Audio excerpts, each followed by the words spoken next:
welcome back. What are we doing today?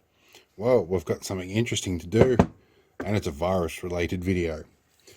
So I have several different types of hand sanitizer that we'll be discussing the flammability and usefulness of. This is a commercial one which I've only just been able to acquire today, since the hoarders have started to calm down. This is a supposedly a commercial type that was made by a scalper. I ended up paying $60 for this, and it's supposedly made with isopropyl alcohol, glycerin, and a couple of other things. And it's just been poured into an isopropyl alcohol bottle with a little squeezy nozzle on the top. And then there is my mix, which is considerably more watery. It's made with a little bit of glycerin, a little bit of aloe vera hand sanitizer, and methylated spirits, or methanol, also known in the Aussie slang as metho. So we're going to try all three of these, and flammability is going to be at the heart of this. So where do we start? Now, my belief, and I need to probably do some research on this, is that alcohol becomes most effective around about the same concentration that it becomes flammable, which I think is between about 60 and 70%. Beyond that, it starts to really not burn. So we're going to start with this isopropyl stuff, which is going to end up being used as cleaner for me. I'll put a little blob of this on here. Now, because alcohol generally burns with an invisible flame, we're going to turn the lights off, but we're going to keep it with red lights. Let's turn off all the blue lights in the background here, and you should be able to see the blue flame nicely contrasted against red light.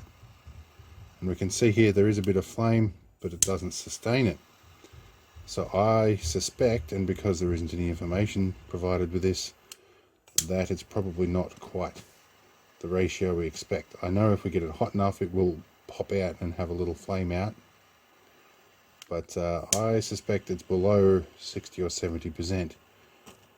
And also it should be noted that the eBay seller, all the listings, all his selling items were removed about an hour after I made this purchase. And this was mostly out of curiosity to see exactly what these kind of guys were selling. There's always got to be one notification when I'm doing this. Now, I do find if I can get this stuff hot enough, it will sort of for a few seconds hold a flame. But where I'm most interested with this is the whole idea of having glycerin in this is to make a carrier so that it keeps against your skin for a long enough period of time to be effective. Now, let's turn our lights back on for a minute. It certainly is, there is definitely a smell to this. It's definitely got alcohol in it, I can smell, and it makes the open cuts on my hand sting. So it's probably doing something, but I suspect it's not holding the alcohol on the skin for long enough to be effective. Or if it is, it's not at the concentration enough that is going to kill all of the bacteria. Now we're going to move to my homemade stuff, which is very watery, but the mix is not quite right. There's probably a smidgen too much glycerin in here, and I think it makes the mix a little bit sticky. But importantly, I reckon the concentration's about right. But this does play into some YouTube videos. Now I need to probably turn on some extraction fan here, take some of these fumes out. Now you'd notice that burnt over a relatively short period of time.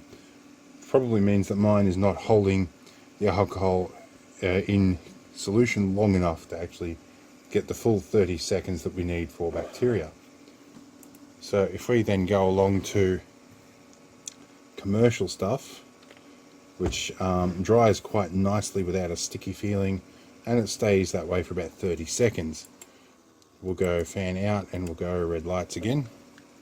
Let's light this stuff up. This has a much longer burn time.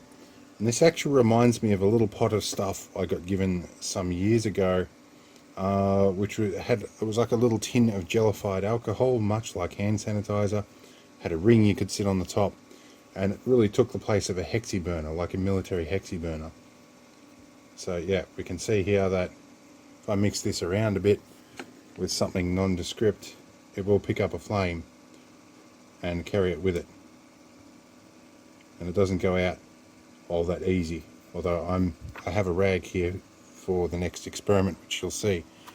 We can probably go in here for a closer view if you want to see this burning that way. If we spread it around a bit as if we're rubbing it in, it does actually increase its flammability. So now I'm going to show you an experiment that I really suggest you do not do at home. In fact, I demand that you don't do this at home. So let's go to main lights for a minute. Turn off the noisy fan. And we'll get rid of this piston. Alright. So I'm going to take some commercial hand sanitizer, and this is going to address a video and some controversial things that I've seen elsewhere on YouTube and on Facebook. I'm going to take a very small amount of commercial hand sanitizer. I'm going to rub it on my hands. And now we're going to go to red lights. Now if I go over my hand, you'll see for that few seconds it did indeed burn on my hand, and it doesn't now. So I'm going to repeat that with a different finger for a brief moment, only for a brief moment. So you'll have to watch quickly here. Okay, very quickly that gets uncomfortable.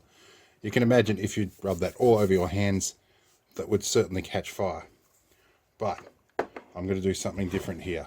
I'm going to apply some to my hands. Okay, and because it's getting very fumy in here, I'm going to turn on my outlet fan. Now I'm going to sit here, I'm going to do this in one cut because the timing is important. I'm going to wait until my hands feel dry, which should be around about the 30-second mark, which is what these are aimed to do, is to keep it in contact with your skin and therefore the virus that may be on your skin for that period of time. Now I've waited 30 seconds. You'll notice my hands don't ignite as they were before. So if you wait 30 seconds after applying hand sanitizer, you're probably quite safe. Likewise, I'm going to apply a bit of my homemade stuff here and do the same. I'm not going to bother with the ISO stuff. I already tested that off camera. So this is metho, and this stuff stinks, but it is suitable alcohol content enough to do it. Again, I'm going to wait 30 seconds or so, and I can see you guys sitting on the edge of your seat here going, I'm going to see this guy burn himself and I'm going to laugh at it. Well, I know those kind of people exist on YouTube, but anyway, this shouldn't be the case. I'm going to wait again till my hands feel somewhat dry, and we're going to try and light fingers anywhere along here. That should be more than enough to ignite it, as you saw before. So if you're worried about things catching fire, wait till your hands feel dry. That's a good analog. You don't have to be looking at a clock. You don't have to get your counting wrong. Wait until your hands feel dry, and they're generally alcohol free at that point and generally non-flammable. But if you've applied an inordinate amount of this stuff, you probably don't want to be applying it A, near open flames or ignition sources, or B, anywhere near one for the next 30 seconds to a minute or so. So just play it safe with these guys. This is a quick little video. I hope it is helpful and helps demystify a few things for people, and also shows you how paying scalpers doesn't always pay off. And I did this knowing they were a scalper, and I took a hit for the team on this one, and this has actually proven to be a good cleaner. It's got texture marks off the wall from my Stir Crazy apprentice. This stuff, on the other hand, everybody trusts it. When we have the odd visitor to the house, like the postie or somebody delivering food, they have the option to use this stuff. So, and including my little germ bag of a child / apprentice, when she has to, for any necessary reason, leave the house, she can use this stuff. We'll decant some of this into a little squeezy bottle that she's got somewhere. I know it's somewhere, she's lost it. Anyway, that's enough rambling. I hope this clarifies a few things for you guys. But yeah, don't fall for the scalpers. It's not always as advertised. But some things on the internet that you think are fake can actually be legit. And there's one thing I'm going to do just before we go. I'm going to light up a little bit of this stuff in ordinary light, just so that you can see that ethanol and methanol and a lot of these lightweight alcohols, often you can't see the flame in daylight. Now, you probably can't see that very well, maybe a little bit because this camera picks up infrared, but if we turn off the lights you can see it clearly. Now, a little trick, not recommended, but if you're desperate, chuck a rag over it. Obviously cover the whole thing and restrict all the oxygen, and of course you'll also absorb some of the alcohol into the rag, but you need to do it properly and restrict the oxygen and not just spread it around and cause flames everywhere, because the area can still remain flammable afterwards, as can the rag, and I'm not going to demonstrate that because you'll get yourself into trouble, and I will too. I don't want to burn down my workshop. But in a sheer emergency you can smother the flame. Alright, don't do any of this at home, okay?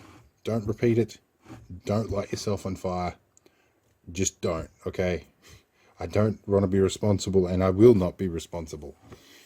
This is just done so that you can be aware of the behavior, so that you don't injure yourself or someone else or burn down your workshop or any ill effect from doing this. Alright, see you in the next one. Hope it was fun.